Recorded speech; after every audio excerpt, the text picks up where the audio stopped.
आज हम करेंगे लेसन 2 के MCQ। क्या हमारे आसपास के पदार्थ शुद्ध हैं। अब फर्स्ट क्वेश्चन है आपका, निम्नलिखित में कौन तत्व नहीं है। धातु तत्व होते हैं बेटा, अधातु भी तत्व होते हैं, उपधातु भी तत्व होते हैं। तो कौन बचा? कोलाइडल। कोलाइडल एक तत्व नहीं है, मतलब एलिमेंट। तत्व का मतलब एलिमेंट होता है बेटा।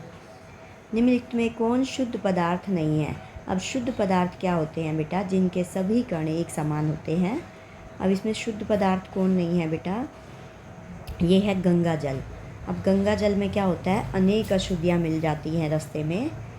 लोग अपना कपड़े भी धो लेते हैं, पशुओं को भी नहलाते हैं, अपना गंद भी उसमें बहा देते हैं, पूजा का सामान भी। तो गंगा जल अब शुद्ध पदार्थ नहीं है। निम्नलिखित में शुद्ध पदार्थ कौन है।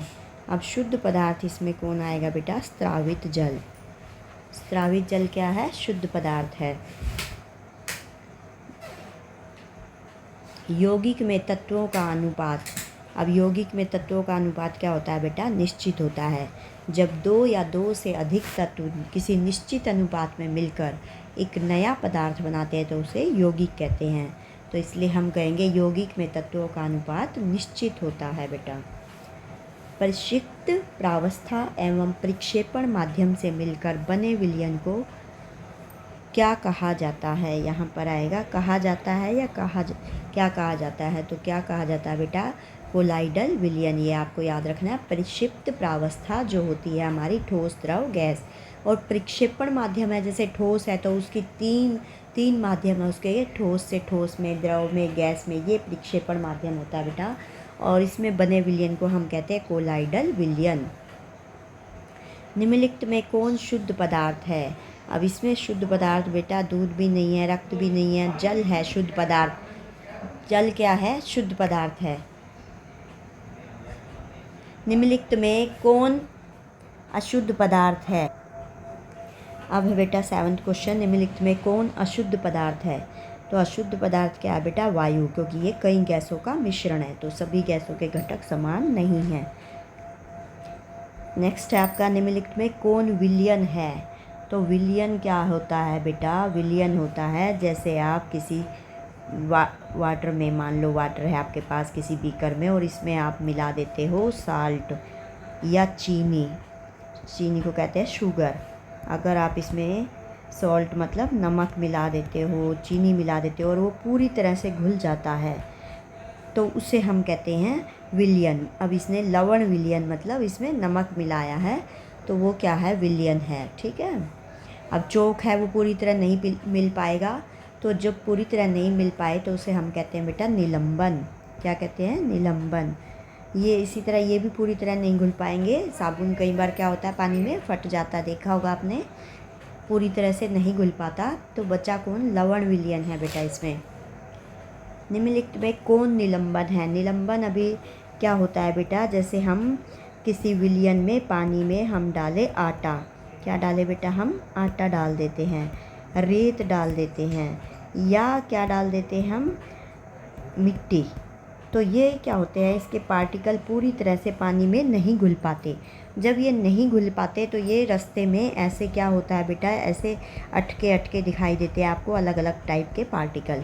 तो इसे ही कहते हैं निलंबन, मतलब अटकना, पार्टिकलों का रास्ते में कहीं भी अटकना।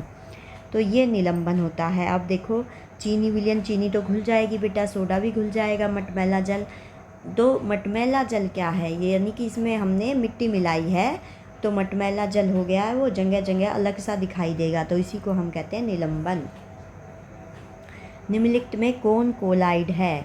कोलाइड होता है बेटा जैसे हम पानी में मिलाएं रूह अफ़ज़ा, या पानी में मिलाएं हम, यहाँ पर है बेटा हमारे पास पानी, और पानी में हम गेर दें रूह अफ़ज़ा। आप जो आजकल गर्मियों में पीते हैं, रूह अफ़ज़ा गेर दिया हमने, या हमने इसमें मिलाई शाइन। अब जब हम ये चीज़ गिरते हैं तो वो क्या होता है? पानी के रंग को ख़त्म करके अपने रंग को दिखाते हैं, इसको हम कहते हैं कोलाइड। तो यहाँ देखो चीनी का शरबत नहीं होगा बेटा, पीतल, धुआं, गोंद। तो ये क्या है? गोंद क्या है? एक कोलाइड है। क्या है बेटा? कोलाइड है। नेक्स्ट आपका, निम्नलिखित में कौन तत्व है। तत्व मतलब सिंगल एक कोई पदार्थ आपने देखना है, सिंगल चीज़ होनी चाहिए। हवा कई गैसों का मिश्रण है, नहीं हो सकती बेटा। ऑक्सीजन सिंगल है यहाँ पे, पानी H2O होता है, लवण में NaCl होता है, क्लोराइड होता है ये। अब ये हमारा बचा, हवा कई गैसों का मिश्रण है, तो बचा कौन तत्व? ऑक्सीजन। आंसर रहेगा हमारा ऑक्सीजन। निम्नलिखित में कौन यौगिक है? तो यौगिक का मतलब क्या है बेटा? जिसमें कई चीज़ें मिली हो। वायु, ऑक्सीजन, तांबा, नमक। नमक क्या हो गया? एक यौगिक हो गया। अब वायु तो है कई चीज़ें, लेकिन उनमें निश्चित अनुपात नहीं है। आप देखते हो बेटा, जैसे नाइट्रोजन 78% है, ऑक्सीजन 21% है, तो ये क्या है? अलग अलग इनके अनुपात है। लेकिन नमक में क्या होता है? NaCl में ये निश्चित अनुपात होता है बेटा इनका, दोनों तत्वों का। तो ये आपका एक यौगिक है। जब ये दो तत्व दिख रहे हैं आपको, सोडियम और क्लोरीन, और ये एक निश्चित अनुपात में मिलकर कोई चीज़ बना रहे हैं, नमक जैसे सोडियम क्लोराइड इसको हम कहते हैं, तो ये एक यौगिक है। निम्नलिखित में अधातु कौन है? अधातु बेटा जो धातु के गुण को नहीं दिखाता है, जैसे जो कठोर नहीं है, जिसमें चमक नहीं है, ये क्या होती है? अधातु होती है। तो यहाँ पे हमें छांटनी है, वो है आयोडीन। आयोडीन क्या है? एक अधातु है। ये सब धातु हैं बेटा, जर्मेनियम, सेलेनियम, टाइटेनियम। तो आंसर रहेगा आयोडीन। तत्व के सूक्ष्मतम कण को क्या कहते हैं? सूक्ष्मतम मतलब बिल्कुल छोटे कण को हम क्या कहते हैं बेटा? परमाणु। अब परमाणु मिलके बनता है अणु। जैसे H2O है, वाटर जो है एक अणु है, इसके अंदर दो परमाणु हैं, हाइड्रोजन और ऑक्सीजन के। तो इनसे मिलकर बना है। हाइड्रोजन के दो परमाणु हैं, ऑक्सीजन का एक परमाणु है, ये मिलकर एक अणु बनाते हैं। तो जो तत्व का सबसे छोटा कण है उसे परमाणु कहते हैं बेटा। इसको इंग्लिश में हम एटम भी कहते हैं। ठीक है बेटा, एटम कहते हैं। और अणु जो होता है आपका मॉलिक्यूल होता है। अणु को क्या बोलते हैं बेटा? मॉलिक्यूल। एक से अधिक तत्वों के संयोग से क्या बनता है? एक से अधिक तत्वों के संयोग से बनता है बेटा यौगिक। ठीक है। नमक तथा अमोनियम क्लोराइड के मिश्रण को पृथक किया जाता है। अब नमक और अमोनियम क्लोराइड के मिश्रण को किसके द्वारा अलग करते हैं बेटा? हम करते हैं नमक और हम ऊर्ध्वपातन द्वारा अलग करते हैं। ऊर्ध्वपातन द्वारा अलग करते हैं बेटा।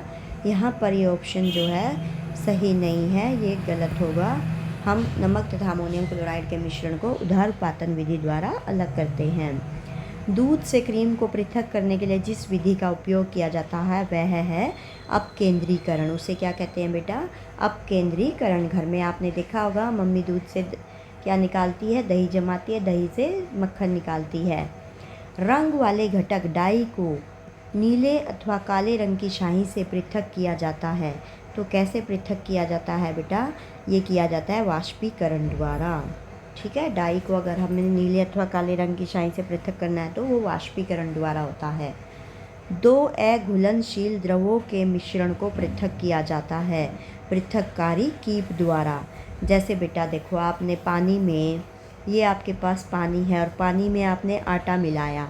अब वो आटा जो है मिक्स नहीं हो रहा पूरी अच्छी तरह से, तो हम उनको कीप के द्वारा अलग कर सकते हैं। बीच में फ़िल्टर पेपर लगा देंगे। यहाँ बेटा क्या लगा देंगे? Filter paper. फ़िल्टर पेपर से क्या करेंगे? छानेंगे, तो वो क्या हो जाएगा? आटा ऊपर रह जाएगा। तो पृथककारी कीप द्वारा हम दो अघुलनशील द्रवों के मिश्रण को अलग कर सकते हैं।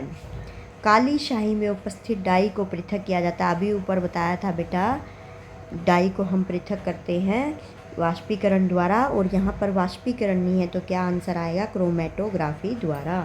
क्रोमेटोग्राफी विधि द्वारा दो घुलनशील द्रवों के मिश्रण को पृथक किया जाता है। दो घुलनशील द्रवों के मिश्रण को कैसे पृथक किया जाता है बेटा? सरल आसवन द्वारा। ठीक है, घुलनशील द्रव है तो सरल आसवन द्वारा हम उसको अलग करते हैं। निम्नलिखित में कौन शुद्ध पदार्थ है? अब ये शुद्ध घी लिखा हुआ है, शुद्ध दूध लिखा हुआ है बेटा, ये शुद्ध नहीं होते हैं। हमने बताया जिसमें तत्व क्या है? निश्चित अनुपात में मिले हैं, तो वो क्या है? हमारा शुद्ध पदार्थ है। जैसे है आपका यहाँ पर, पहले हमने नमक भी कहा, वो साधारण नमक होना चाहिए था। अब यहाँ पे आयोडीन नमक दिया हुआ है, आयोडाइड होना चाहिए था बेटा। तो ग्लूकोज है, ग्लूकोज का एक निश्चित अनुपात है C6H12O6। इसको हम चेंज नहीं कर सकते बेटा। तो ये क्या है, यहाँ पर एक शुद्ध पदार्थ है, ठीक है। ऐसे पदार्थ को शुद्ध पदार्थ कहते हैं। किस पदार्थ को शुद्ध पदार्थ कहते हैं बेटा? जिसमें क्या होंगे, सभी कण समान होंगे, तो उस पदार्थ को हम शुद्ध पदार्थ कहते हैं। विभिन्न प्रकार के कणों से निर्मित पदार्थ को क्या कहते हैं? अलग अलग जो कण होते हैं उसके अंदर, तो उसको हम क्या कहते हैं बेटा? विभिन्न प्रकार के कणों से निर्मित पदार्थ को हम कहेंगे मिश्रण कहेंगे बेटा। यहाँ पे ये ऑप्शन भी गलत है, तो ऑप्शन रहेगा सी। अगर हमारा एक जैसे कण है, समान है, तो उसे हम क्या कहते हैं बेटा? शुद्ध पदार्थ कहते हैं, यौगिक कहते हैं। और यहाँ पर अलग अलग कण हैं तो मिश्रण कहते हैं उसे हम। निम्नलिखित में कौन मिश्रण नहीं है? मिश्रण मतलब जिसमें चीज़ें नहीं मिली हैं, तो मिश्रण नहीं है। कौन नहीं है बेटा? Carbon dioxide. इसमें क्या है बेटा? CO2। ये निश्चित अनुपात में है। CO2 इसका नाम फिक्स है। कार्बन का 1 परमाणु, ऑक्सीजन के 2 परमाणु, तो ये मिश्रण नहीं है। निम्नलिखित में से यौगिक को चुनें।